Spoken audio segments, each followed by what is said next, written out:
1899, they were running power from this, which is 25 miles, 25 miles from Seattle. And like 6 months after they do that, they're running it into Tacoma, which is another, 30 miles south.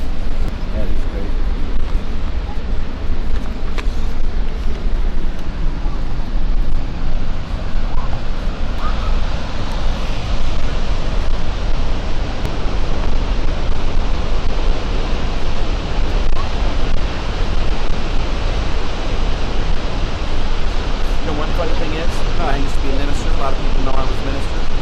Weddings I've done right here on this platform. Oh yeah, it's a great place. And then all the visitors cheer for you, and they're all happy.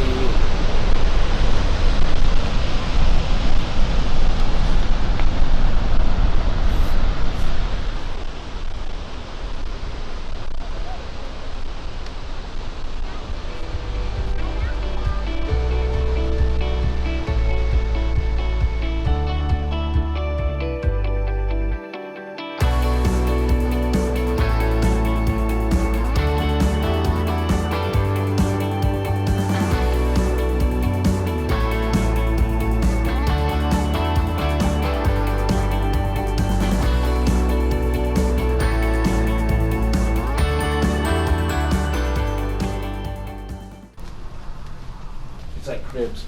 Welcome to my home.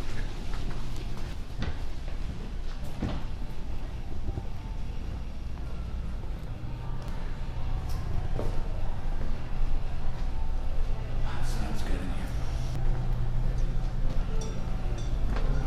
One of the more expensive restaurants in the Seattle area, right there. Definitely the best view. Yeah, absolutely.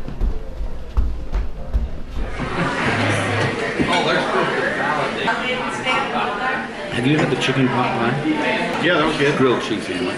Yeah. Cool. We go like this. I'm gonna see what camera. I don't know.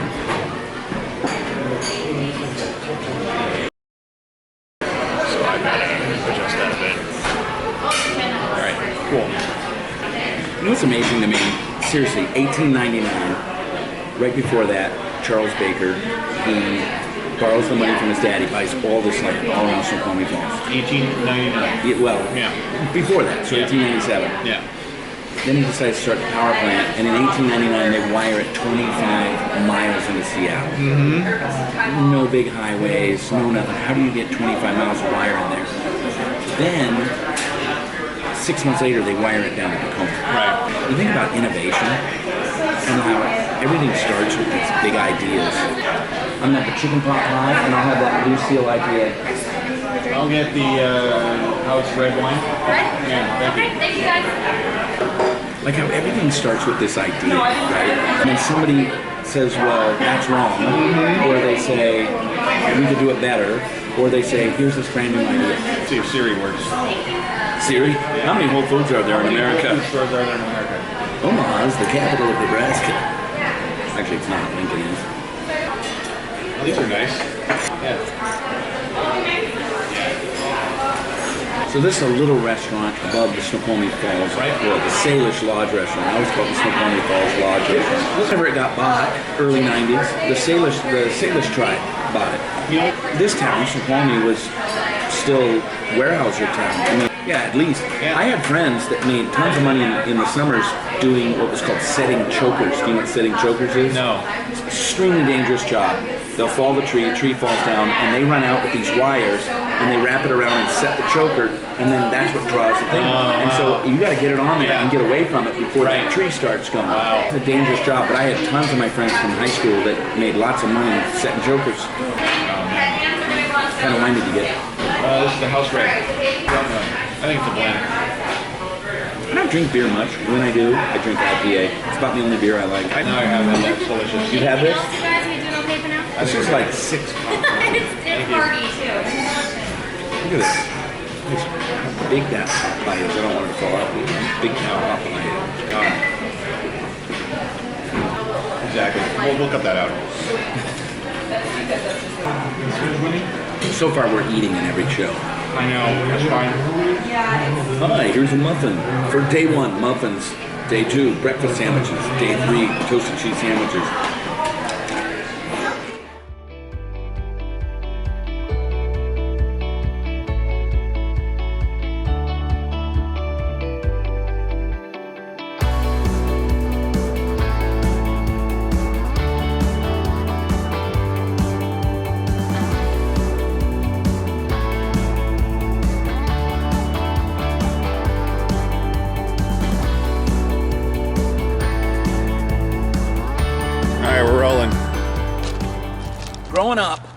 in this little town of Snoqualmie, off and on, 4th grade, 5th grade, and then like 9th grade on. This is a real landmark here in Snoqualmie. Look at this tree. I mean, this was all owned by Weyerhaeuser, very big logging town. And look at this tree. They call this the log pavilion. How big that thing is. And I think it's, 1 year for every one of the rings. It's just gigantic. And, you know, now as an adult, I wasn't thinking about this when I was in high school. You think about how long it took for this tree to grow. And it becomes this enormous, gigantic tree that produces oxygen and takes its place in the ecosystem. And it really reminds me, it's a great lesson from nature about everything starts small. Amazon, a guy wanted to sell on books. It's just books on the internet. You know, when I got into the speaking business, first thing I thought was, I'm going to go speak. Will somebody pay me? I don't know. Eventually they did. Every single thing that happens in life starts with just a little germ, a little idea, a little something that grows into something big. What are you going to do in your life? You want to do something big? You got to start small. Very, very rarely does somebody just start something and bam, it blows up overnight.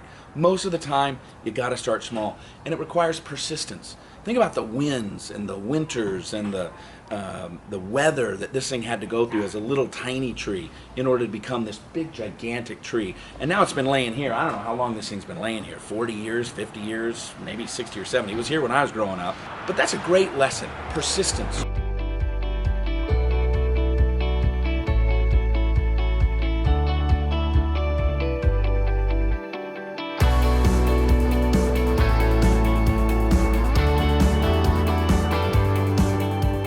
Behind these red doors is Mount Si High School. It's where I went to high school, class of 1984. And there's a great lesson about these doors.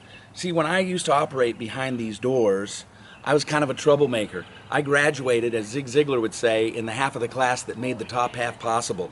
I think my accumulative grade point in high school was 2.2. My sophomore year of high school, I got 47 written referrals to the principal's office. That's the ones where they write you up and send them down there. I know that because my principal called me in the last day of school my sophomore year and told me that I got 47 written referrals. So what do these red doors mean to me? These red doors actually mean hope for the future. Because you know what? I really blew it in high school. But I decided that after high school I was going to make something of my life. And so there's a great lesson there. My lesson was, it wasn't what I learned in high school that made a difference, it's what I learned after I got out of high school that made a difference. And that's something that's really true. It's not what you learn in school that makes a difference. Those things are great. You should learn as much as you can. It's what you learn on your personal journey. When I got out of this high school, I decided I was going to make something of my life. And I've had a great life. I've done some amazing things. I've failed, of course, at certain things, but I've had lots of successes. But when I come back here to my old high school and I see those red doors, which apparently now just lead into lockers, the high school office used to be right there, the front doors, now it's just lockers. I know because I spent a lot of time in the office. But these red doors, they mean hope to me. Because when you walk out of those red doors, you can leave that behind, you can leave any part of your life behind, and you can still make something of your future. You should never lose hope of what the future can become.